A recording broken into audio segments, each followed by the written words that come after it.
The gentlewoman from North Carolina, Ms. Adams, is now recognized for 5 minutes. Thank you, Madam Chair.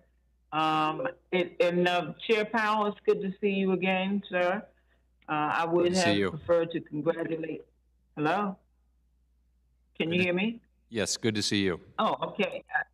Thank you so much for being here. Of course, I would have preferred to be congratulating you on your reappointment to the Federal Reserve, but hopefully we can get that done.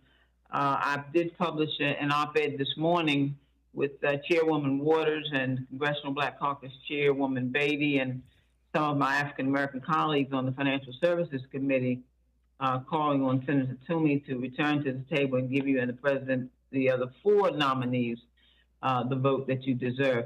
So let me ask you a simple yes or no will do here. Do you believe that the Federal Reserve would be better able to serve the American people if it had a fully staffed Board of Governors? I want to thank you for your kind words and support, but I wouldn't want to comment directly or indirectly on the Senate. I'm a nominee, and I await the Senate's judgment, and I'd prefer not to get into that process other than as a nominee.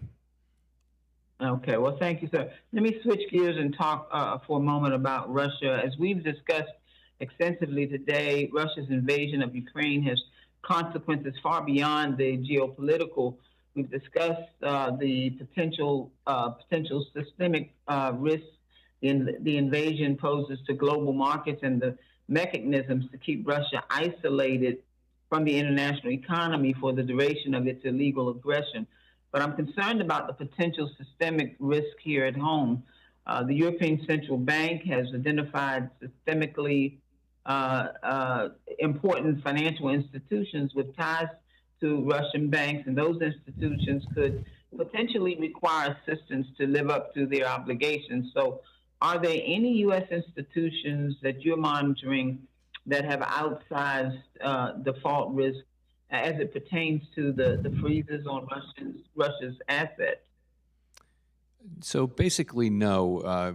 Our financial system and our financial institutions have relatively little exposure to Russia, and even the largest exposures that any of them has are not very big. So it would need to be exposures. It would need to be a second order thing whereby a foreign financial institution has exposures to Russia, but also has exposures to our banks, and we don't see that as a primary risk, but it's something we're watching.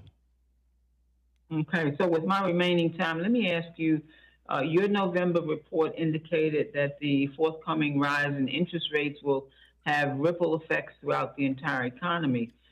Can you speak to the interconnection between the Fed's rate hikes and the freeze on Russian assets as it pertains to the prices of certain commodities?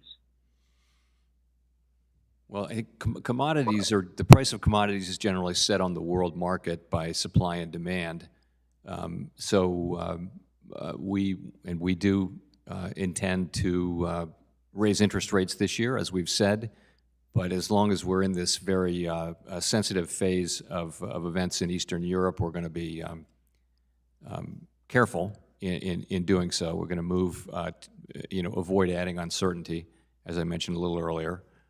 And we do believe that over time, as we raise interest rates and as we get relief from supply side improvements as well for inflation, that we'll get inflation back down. We expect to see that happening, and to the extent we don't see it happen, then we're prepared to move more aggressively. Great. Thank you very much, Madam Chair. I yield back.